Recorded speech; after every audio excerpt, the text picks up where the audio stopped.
रहीम, आज का जो हमारा टॉपिक है बेसिकली वो है वर्चुअलाइजेशन। कि हमने इसमें देखना ये है कि हमारे पास वर्चुअलाइजेशन है क्या। बेसिकली ये एक इस लेसन का बेसिक पर्पस ये है कि हमने देखना ये है पीपीटी फाइल के अकॉर्डिंग कि आपकी वर्चुअलाइजेशन होती कैसी है, ताकि मैं इसको डायग्राम से दिखा सकूं आपको कि इसको देख के आपको किस तरह समझ आएगी। देखिए, हमारे पास जो ये डायग्राम है पूरी की पूरी ये वाली, ये एक फिजिकल डिवाइस है पूरी। अब यहाँ से इसको समझिएगा कि इसमें हमने उस पूरी एक फिजिकल डिवाइस को हमने किस तरह से वर्चुअल करना है, अलग अलग पार्ट्स में अलग अलग वर्चुअल मशीन में कन्वर्ट करना है। तो वर्चुअलाइजेशन एक ऐसी टेक्नोलॉजी है जिसमें हम एक फिजिकल सिंगल मशीन को हम मल्टीपल वर्चुअल मशीन के ऊपर रन करते हैं। हर एक की जो फंक्शनैलिटी होगी वो होगी एज ए सेपरेट और इंडिपेंडेंट कंप्यूटर, यानी कि वो एक इंडिपेंडेंट और सेपरेट काम करेगी।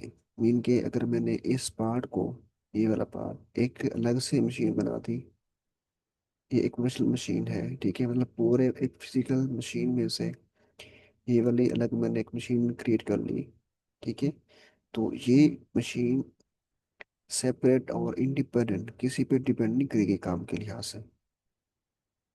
तो इसकी जो कंप्यूटिंग होगी, कंप्यूटिंग मीन इसकी जो फंक्शनैलिटी होगी, जो जो काम करेगी, ये ज़्यादा एफिशिएंट करेगी और फ्लेक्सिबल करेगी। क्योंकि उसकी वजह ये है कि हमने इसको वर्चुअल किया हुआ है, सेपरेट किया हुआ है। तो वर्चुअलाइजेशन बेसिकली ऐसी टेक्नोलॉजी है जिसको इस्तेमाल करके हम एक बहुत बड़ी मशीन को वर्चुअल मशीन में कन्वर्ट करते हैं, फिर उसको हम इंडिविजुअली इस्तेमाल करते हैं।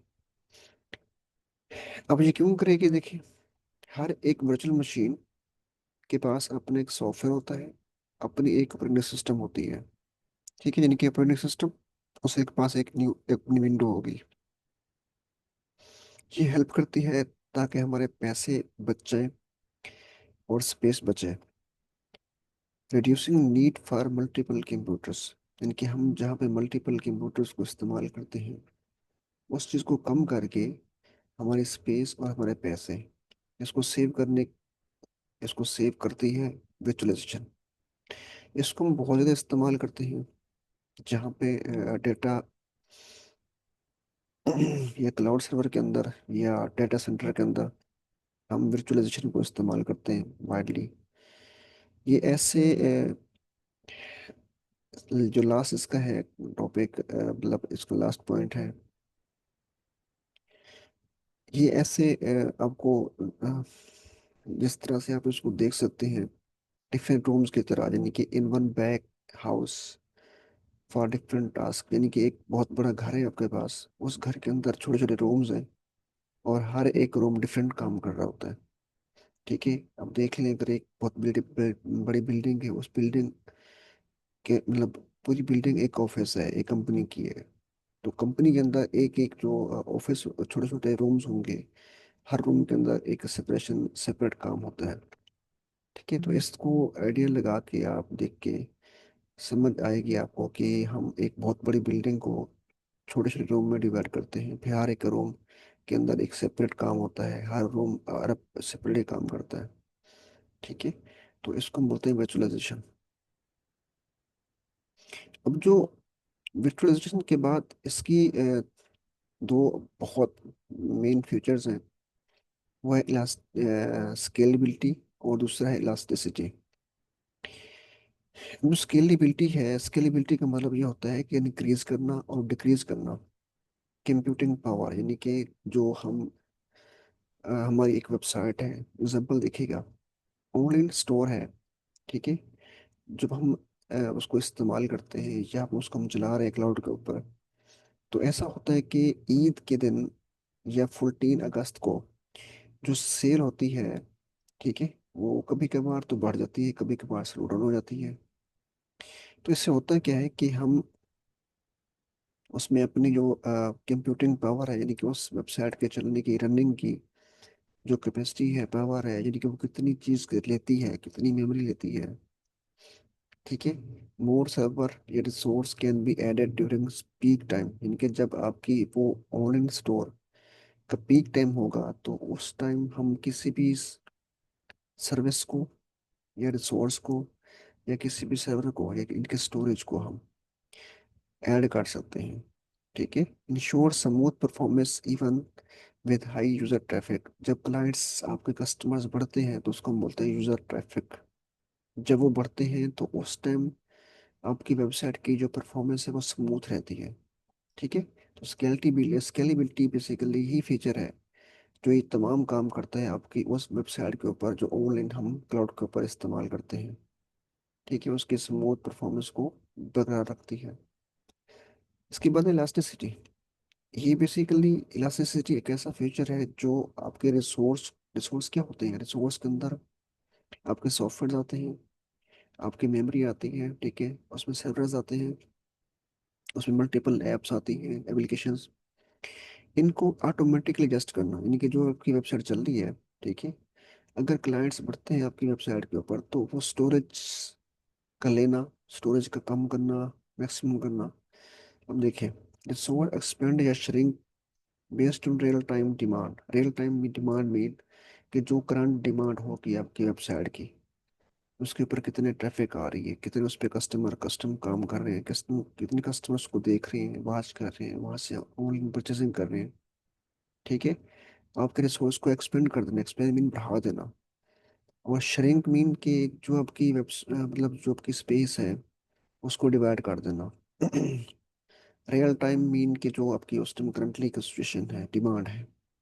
अच्छा, prevent wastage of resource during low usage, यानी कि जब आपकी उस जो आपके ऑनलाइन स्टोर है, अगर ऑनलाइन स्टोर के उस टाइम यूसेज इसका इस्तेमाल कम है तो आपके रिसोर्स कम इस्तेमाल होते हैं, तो उस टाइम आपकी मेमोरी भी बहुत कम इस्तेमाल होगी, रिसोर्स भी कम इस्तेमाल होंगे।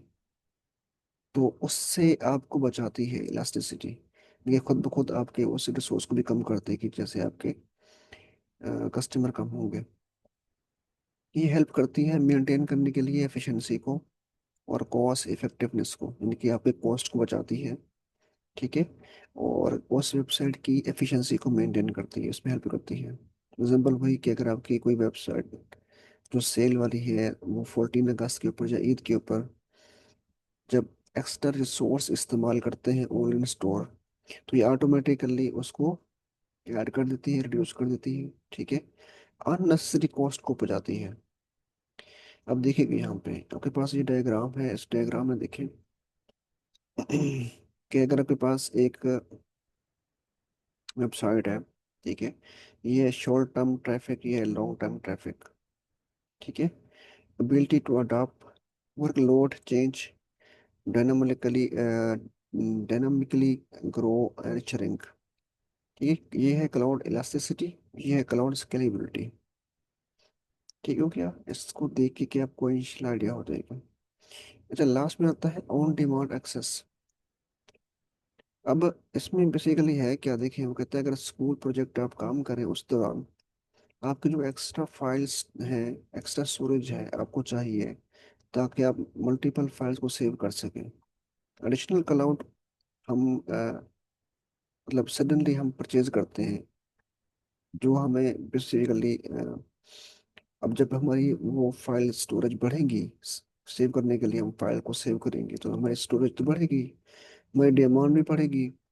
तो किसी भी डिले के बिना, यानी कि हम उसमें डिले नहीं करेंगे, हमें कोई ऐसे प्रोसेस नहीं करना पड़ेगा कि हम पहले उसके ऊपर मल्टीपल फॉर्म फिल करें, फिर उसको अप्लाई करें, फिर टाइम लगेगा, तो फिर नहीं। जैसे हमें चाहिए उन स्कूल के प्रोजेक्ट के फाइल को सेव करने के लिए विदाउट डिले हमने उसको उस टाइम इस्तेमाल कर लिया। ठीक है। अब देखिएगा on demand access in cloud computing means, इसका मतलब ये होता है कि रिसोर्स लाइक स्टोरेज या processing power are available instantly when needed, कि जो स्टोरेज है और प्रोसेसिंग पावर है आपको उस टाइम चाहिए जब आपको नीड है तो वही आपको प्रोवाइड करती है। इसके लिए कोई लॉन्ग स्टेप प्रोसेस रिक्वायर्ड नहीं है।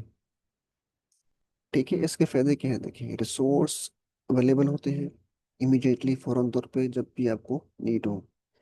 इसके लिए कोई कम्प्लेक्स इंस्टॉलेशन या फिजिकली सेटअप नहीं है। कि आपको फिजिकल सेटअप करने पड़े, इंस्टॉलेशन करनी पड़े आपको कोई कम्प्लेक्स। ये हेल्प करती है आपको मैनेज करने में टाइम, और आपके एफर्ट्स को बचाती है ऑन डिमांड एक्सेस। तो बेसिकली ये तो था आपके पास कि हमने वर्चुअलाइजेशन को किस तरह से परफॉर्म करना है। ठीक है, ये बेसिकली सारा आपके क्लाउड के के अंदर ही आता है।